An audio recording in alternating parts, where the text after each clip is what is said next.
Greetings from the Blessed Michael McGivney Pilgrimage Center in New Haven, Connecticut, and happy feast of Blessed Michael McGivney. Today, August 13th, 2021, is the inaugural feast of Blessed Michael McGivney. He was beatified, founder of the Knights of Columbus, in the fall of last year, and today we are celebrating his feast. As part of our celebrations, we have with us the family of the miracle child, the child that was healed in utero that led to Father McGivney's beatification. Dad, Father Daniel Schachle, is with us. He is a Knights of Columbus general agent, and he has graciously offered to share with us his thoughts about Father McGivney, a 19th century priest, what his example and what his vision mean for the church in the 21st century. So, without ado, I give you Daniel Schachle. Daniel, thank you for being with us. Thanks for having me, Peter. Thank you. Blessed McGivney, a man for his time and ours. This is my reflection on a man that I consider a personal friend, a mentor, a man who linked himself to God, who transcends time and circumstance, a man who lifted me to be someone that I was not. I'm not an ordinary, or I am an ordinary man and a father. I'm not a theologian or a churchman. But I do try to do my best to stay within God's will, no matter what the risk or the cost. But this friend of mine has ridden with me in my car for years as I carry out my mission as a field agent with the Knights of Columbus. I reflect on him doing the same work, riding horseback through the hills of Connecticut, looking for Catholic families to protect. And this image of him drives me on. It has from my first day of working for the Knights of Columbus. If I could sum up the Knights of Columbus, I could do it no better than Isaiah 1:17. Learn to do good, seek justice, correct oppression, bring justice to the fatherless, and plead the widow's cause. So I guess the first question is, what do our times have in common with Father McGivney's? Blessed McGivney and his family struggled with anti-Catholic Protestantism in his times. But our times aren't too much different, as we'll discover. His parents grew up in a Catholic cultural immersion in Ireland and then found themselves in a radically anti-Catholic environment here. I have so much respect for all the Catholic immigrants that came to this country, and in spite of all of the hardships and the easy ways out, they persevered and defended the faith and passed it on down to us. And they did this in spite of the comfort they could have gained by letting go of their Catholic faith. Blessed McGivney didn't have an easy road. He faced apathy in creation of our order. He faced apathy from his own parishioners, from the priests of his diocese. But he never lost the faith that he was doing God's work, building something essential to the life of the family. We face apathy today as well, sometimes in our parishes, in our communities, even in our own council halls.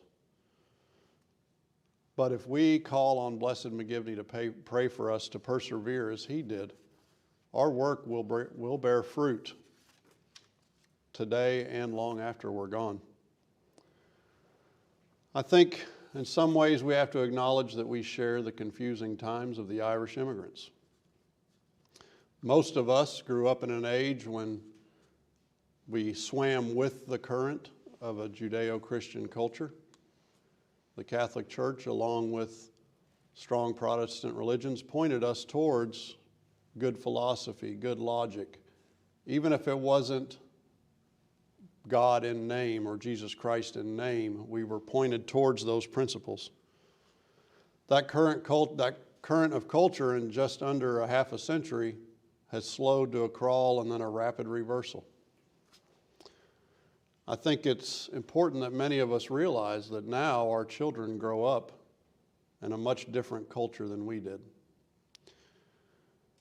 They face much of the confusion that those immigrants in the late 1880s faced. But it's no less costly for them to keep their faith than it was for those Irish immigrants. In Father McGivney's 1882 letter to the pastors of Connecticut that can be found in the book Faith and Fraternalism, A History of the Knights of Columbus, we could hear Blessed McGivney's concern for the souls of his parishioners. He wanted to steer these parishioners away from the secret societies of the day.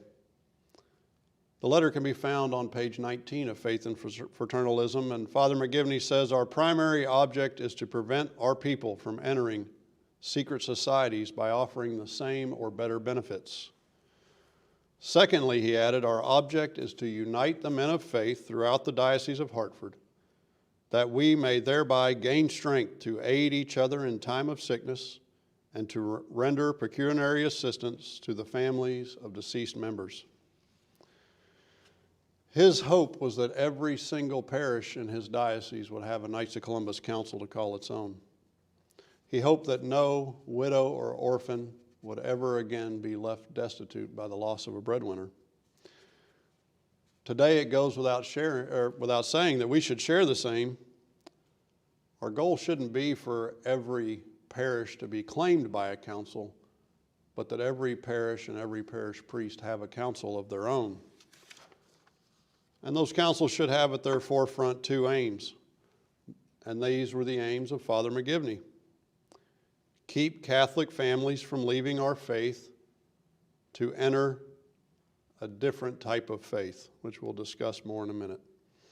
Unite the men of our diocese with the men of the larger church to render financial aid to families.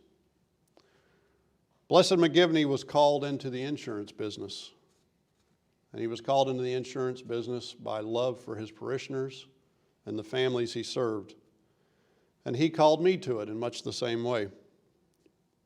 I and the agents of the Knights of Columbus consider ourselves McGivney's men, and we try to continue as he did, riding the countryside, trying to find Catholic families to protect. This action is also outlined on page 35 of Faith and Fraternalism, where the author says that the Supreme Knight and the officers took care of the social dimensions of the order. The author then goes on to tell us that Blessed McGivney was aware of the value of these social dimensions of the order, but he spent his time and energy promoting the insurance feature. And to quote, underlying his emphasis on business was his pastoral concern for the social and financial security of the family. Blessed McGivney was determined to instill a sense of responsibility in the Catholic wage earners in Connecticut. For this, he would draw on his own experience watching his widowed mother take care of a large family. There are many ways we can accomplish this, but the Knights of Columbus is different. Bishop McMahon, the Bishop of the Diocese of Hartford in 1885, also found on page 20 of Faith and Fraternalism, said that recognition of lay organizations is not given indiscriminately, even though the organization is comprised of Catholics. She, the church, has a right to expect that the members of these societies shall show themselves conspicuous by their loyalty towards her principles, their respect for her clergy, and their fidelity to Catholic methods and advancements of their ends. Father McGivney provided a way for us to do just that. And the importance of that can't be stressed enough. As it's put to us in the book of James, religion that God our Father accepts as pure and faultless as this, to look after widows and orphans in their distress and keep oneself from being polluted by the world. There are many activities in the secular world that Catholic families can be engaged in, and there are many companies in the secular world that Catholics can engage with to advance their ends. But there are not many options, even in this day, to do so with Catholic means. Blessed McGivney provided us with a way 140 years ago to advance our ends using Catholic means in the Knights of Columbus. We can do so without allowing our money to be co-opted and used by large secular corporations or organizations that actually fight to undermine the Church's teachings.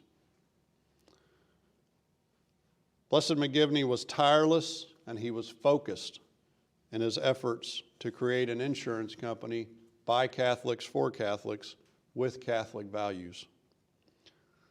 Blessed McGivney surely knew the words of 1 Timothy 5:8 concerning the eternal nature of this obligation. But if anyone does not provide for his relatives, and especially for the members of his household, he has denied the faith and is worse than an unbeliever. Catholics needed a Catholic means to this end. So what was the problem with the secret societies, and why does it matter today? And why is the Knights of Columbus the answer? Our Lady of Good Success in the church-approved apparitions to Venerable Mother Mariana de Jesus Torres in Quito, Ecuador, in the 17th century warned of the control of the culture in our times by yet-to-be-founded Freemasonic associations. She said of the times surrounding the 20th century that, quote, "The passions will erupt and there will be a total corruption of customs, for Satan will reign almost completely by means of Masonic sects." She said many things in this apparition, and they warrant further study by you, but it's beyond the scope of our discussion here. The Church first condemned secret societies in 1738. Pope Clement declared they are not consistent with either civil or canon law because they harm both the peace of the civil state and the salvation of souls. The assertions of Clement were later reinforced by Leo XIII, Benedict XV, and Pius VII. The latter said in his encyclical, "We should condemn them in such a way that it's impossible to claim exemption from the condemnation." These are pretty heavy, harsh words. We have to ask ourselves, what was the problem with these societies? They say they aren't a religion, although they have altars and liturgies. On the surface, they seem harmless because they do so much good. So what was it about these seemingly benign organizations that drew the ire of the magisterium? The postmodern relativism that we live in today can likely trace its roots back to the principles of these organizations. And it shows the truly prophetic nature of our Holy Fathers and of the Blessed Lady. The liturgy and the culture of these organizations are aimed to promote treating every religion as equal and as equally true. This obviously leads the mind to the conclusion that if all are true and equal, then all are equally worthless. Why adhere to a worthless set of codes given to you by your ancestors when you can easily make up your own or adopt someone else's? The message here from these organizations is, do you believe in a higher power? If so, then go do good and don't talk about who that higher power is because other people think differently and you might offend them. This can be easily seen as a not so subtle attack on religion in general.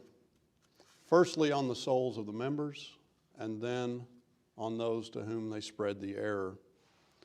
We're seeing this now play out in our culture. As you and your children try to live the gospel and evangelize, you're now met with things like, "That's your truth, not my truth." "Stop trying to force your truth on me." The basis of this is these organizations try to create a brotherhood without a father. A brotherhood without a father is an obvious lie. A brotherhood made up of people who argue and are uncertain about who their father is means nothing but dysfunction and chaos. We've seen this play out in some of the greatest tragedies in human history, some of the most grandiose being communism and Marxism across the world. We can hear the mantra of these societies growing ever louder and what our now anti-Catholic culture would call giving up outdated notions of order to just be a good person. You're expected to accomplish this by acknowledging that your old values are no better than their self-invented values. Our God is a God of order. Like a good father, he loves us. And he loves us enough to give us an order to nature to follow. We do have the free will to deny God and his order. However, when we do that, we have to make up our own set of rules for the universe. And in this situation, the difference between us and God is that God doesn't think he's us. Further, what does being a good person even mean? Just like religions, if you make up your own definition and everyone's definition is equal, then all definitions are equally worthless. Our culture has now gone so far as to think we can define for ourselves what a family is, what the elements of human life are. We think we can decide for other creations of God, like my son Michael, what a quality of life is, or what a useful life is. We now even think we can define for ourselves if we were created to be a man or a woman. There is no truth anymore, just my individual truth, and that truth is supreme. Blessed McGivney understood that you can't build a culture, not the church, not any type of organization, if your main core value is the diversity of values. If the only definition of sin going forward is reduced to a violation of one's own moral code or offending someone else for challenging theirs, we will be doomed to continue to struggle holding ourselves together. I think Blessed McGivney is pointing us to a hard truth that's been a teaching of the church from the beginning. The key to a strong church is a strong, well-formed family with full reliance on God's providence in this life and in the next. The devil is afraid of the Holy Family, and the devil is deathly afraid of your family becoming holy. He will do everything in his power to use the thorns of the flesh to drag us men, our wives, our children, and our culture away from God into the cesspool of his diversity of opinions and gods. I think Blessed McGivney is calling us to the same battle he had, to go after, to actively seek the young family awash in our culture, to pull them in, and with God's help, keep them in the faith. We are to be a lighthouse that says the truth of the Catholic faith and the lives of all of God's children are still important. Important enough to suffer persecution for, to be passed over for a promotion for. It's still important enough for us to take up our cross and follow him, just as multiple millions have done before us. Blessed McGivney believed that charity began at home, then it extended to your parish, and then to the community. He was able to see himself in Alfred and his own family and the Downs family. He was able to see his church flock and the value of Chip Smith's soul. He was able to see the value of a human life in the personhood of my son, who the world would say has no quality of life. He was able to see people as both physical and spiritual. because we're all brothers and sisters with the same Father. He was able to see that each person that he met was in a fight for their eternal soul. He was also able to see that each person he met has been wounded at some point in this battle. And he refused to let anyone die on that battlefield alone. The founder of the Knights of Columbus, I believe, wanted us to be corpsmen.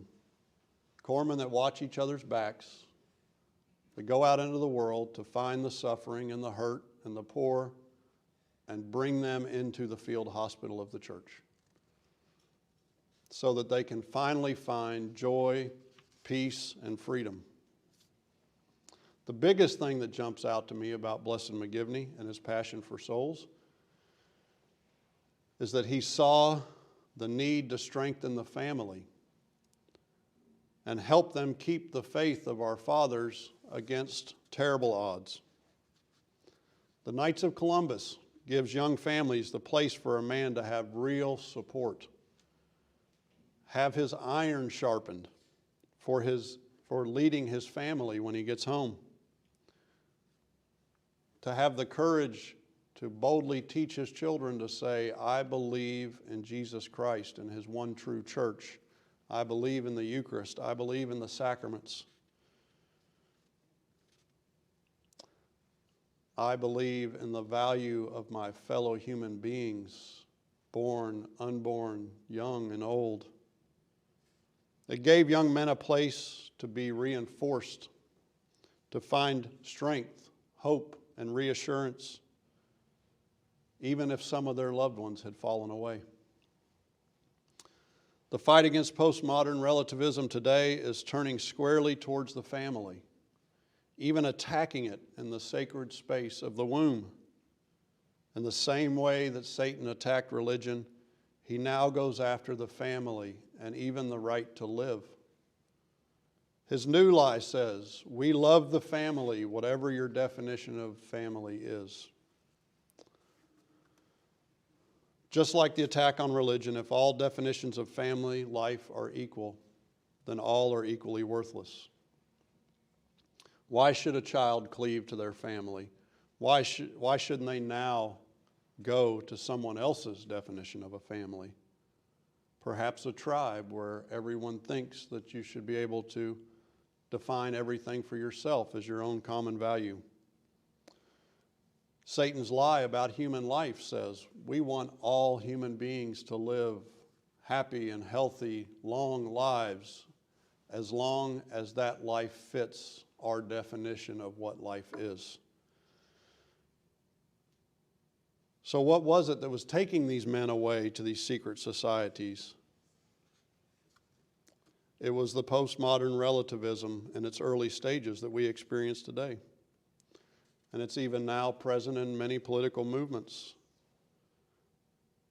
Humanity has always been tribal in a sense. The need to join a tribe was necessary for the survival of the human race. They were needed for mutual protection and promotion.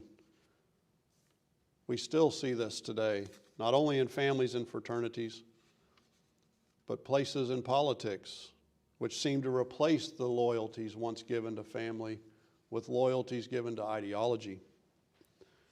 Blessed McGivney saw this human need for groups and tribes and fraternal organizations, and he saw how he could harness it to cure the societal ills of his day. As our culture becomes more and more hostile to the timeless truths of the Catholic faith, I think Blessed McGivney realizes our order is needed again today as a safety net for families. From a purely human perspective, it's possible that we were founded in the late 1880s just for the needs of those parishioners of the Hartford Diocese. Is it also possible that our omnipotent God knew that we would need 140 years to grow, so we could be a formidable force for the protection of Catholics today as well? God hears the cry of the poor, the family attacked, and his child in the womb, and the rich and powerful he sends away empty. Blessed McGivney, from a position of very little worldly power, relied firstly on divine inspiration, on the strength of God, then on his own talents, and on the talents of those around him, and on their diligence. The people he surrounded himself with literally pushed the Catholic family up on its feet in the United States of America. Today, our obstacle isn't Protestantism. Today, it's evangelical atheism and postmodernism. Today, it's the religion of many gods, of many values, of many personal opinions. It is, as Paul put it in 1 Romans, giving up the worship of the Creator for the worship of man and other creations. If we read Romans 1, it describes our current state as predicted when we turn away from God. Is it possible that Blessed McGivney has returned to the Catholic Church at this time to inspire us to protect and hold up the Catholic family on its feet through this, our unique epic? Why did he even think it was his job, and why should we think it was ours? I think, first of all, we should ask the question, when we see something wrong, why do we think it's not our job?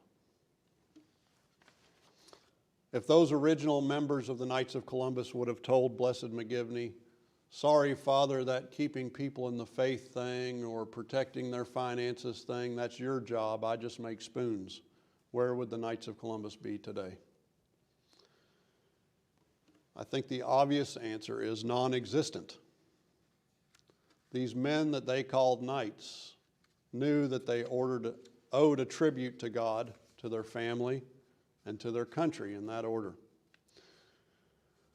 Father McGivney wanted men to stand together, to take up space, to show their staunch Catholicity in the face of opposition from a culture, and to show their family what their family's true treasure was, and that was their Catholic faith.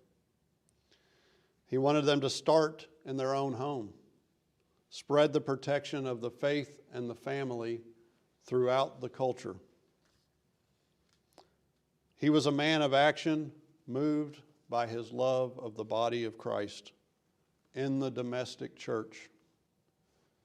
He was a heart of charity that poured himself out completely for God's children. Though he was a young man, he was, in the truest sense, a father to the flock that God entrusted him with. He relied on laymen to help in this family ministry. And the good pastors of the church today must be able to rely on us to help them in their ministry to families. They have a challenge before them as great as he did. They deserve our love and unfailing support. We should be fighting back with love as Father McGivney did. During the time of Blessed McGivney, Catholics experienced terrible acts of violence towards the faith. Churches were being burnt down, as they are in Canada right now. Statues were being toppled and defaced, as they are right now. Catholic values were being shoved to the margin of the culture, as they are right now. The Irish were dehumanized, as other populations have been, and as the unborn are right now. Ideas concerning collectivist economic and civic systems were all becoming the rage, as they are right now. Pandemics were raging, as they are right now. Poverty was a problem, as it is right now. Modernism, atheism, and relativism are on the rise, as they are right now. Families were being torn apart by the culture, as they are right now.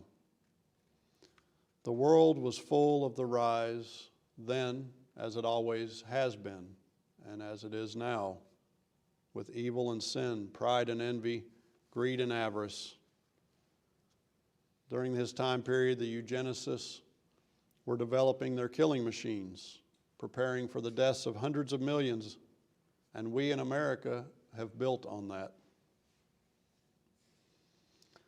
All the problems, what did Blessed McGivney do? He realized that where sin abounds, grace has the opportunity to abound all the more. He didn't go protest at the state capitol. He didn't go protest in Washington, D.C. He stood right where he was in his community. He stood in the courtrooms of Connecticut and said, kids like Alfred Downs mattered. He stood in the prison not once but over and over again because the soul of Chip Smith mattered. He stood in the cold Connecticut winters without a coat because he would give his away. He stood high in the saddle riding through Connecticut looking for families to protect before they caved to the pressure and he lost them out of his flock. He stood with self-sacrifice and he stood with virtue, not comfort and compliance. He was a true man. I can find nothing in my readings of Father McGivney seeking comfort, always seeking the good of another, always seeking the good of a soul. He was trying to be a good father. He stood against the forces trying to scatter his flock. He did so by pulling the young families in close to him in the Knights of Columbus, in a brotherhood, not a fatherless brotherhood, but a brotherhood with the same Father, God our Father.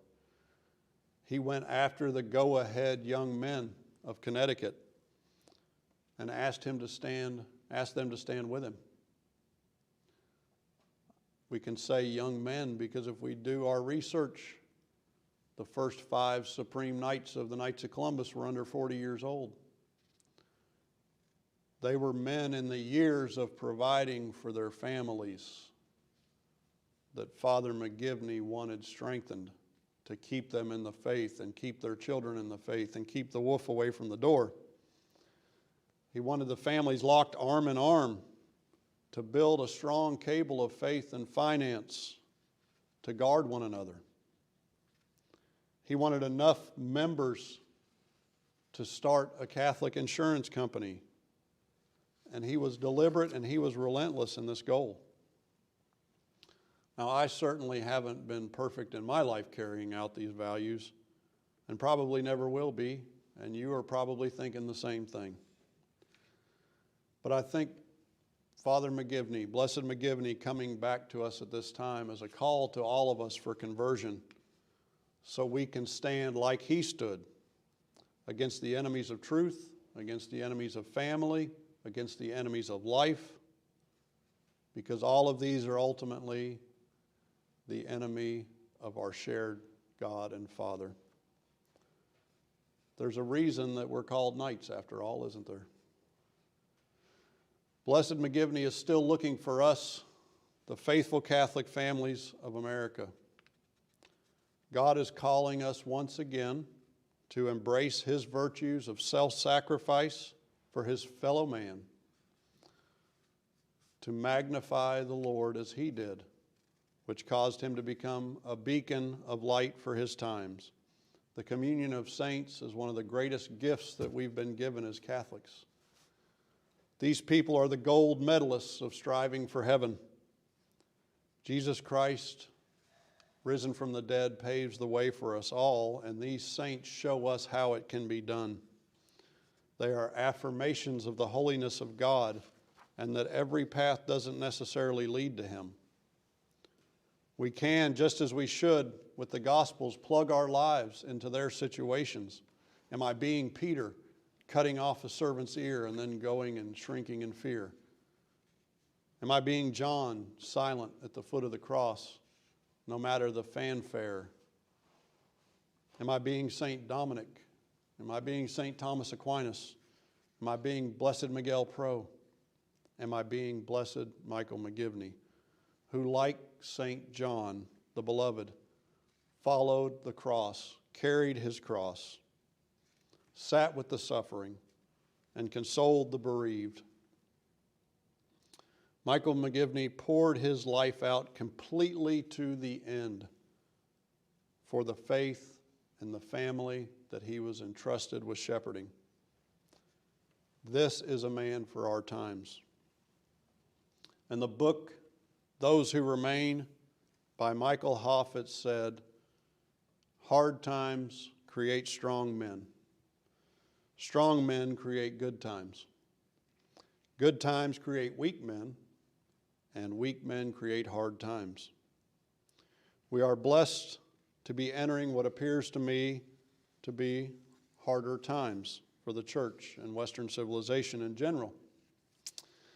I say we're blessed because the goal of all of us should be to be saints.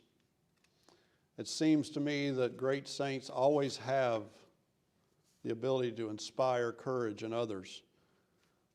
We think back through history, many of them seemingly held back the onslaught of cultural error or political power almost single-handedly. Blessed McGivney did that. He changed the world. This courage to act leads to more saints to come behind them, and humanity rises. I'm reminded of the courage of St. Ambrose, who in an apostolic fashion rebuked the Emperor Theodosius for his lack of respect for life. The holiness and courage of this bishop inspired St. Monica to pray for her son to return from his life of debauchery. The courage of St. Ambrose to be all in for Jesus Christ also called to that son the man who would become the doctor of the church, St. Augustine, who also called many others to sainthood.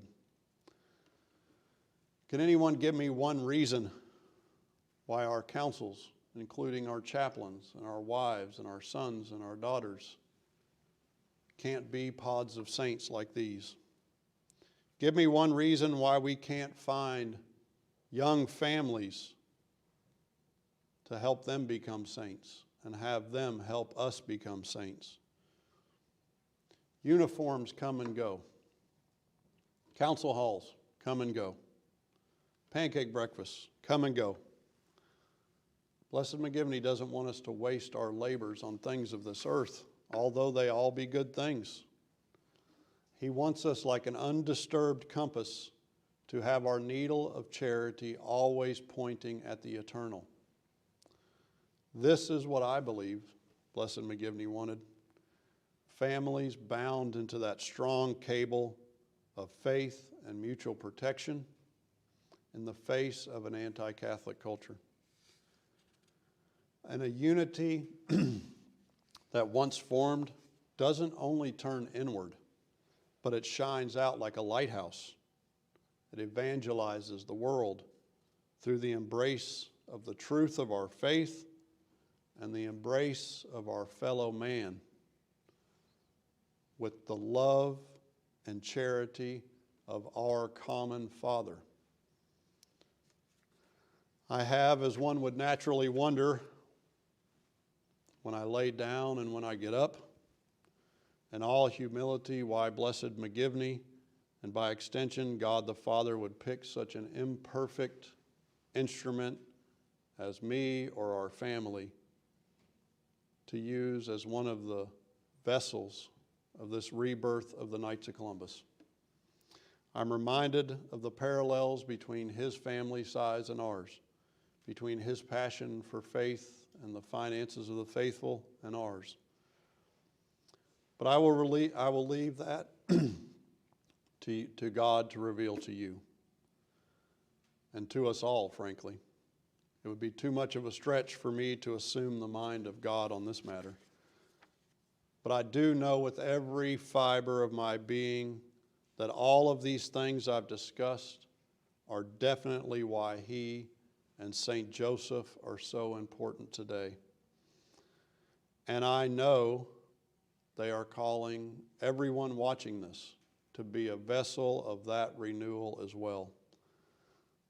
They are calling tonight to awake this sleeping giant.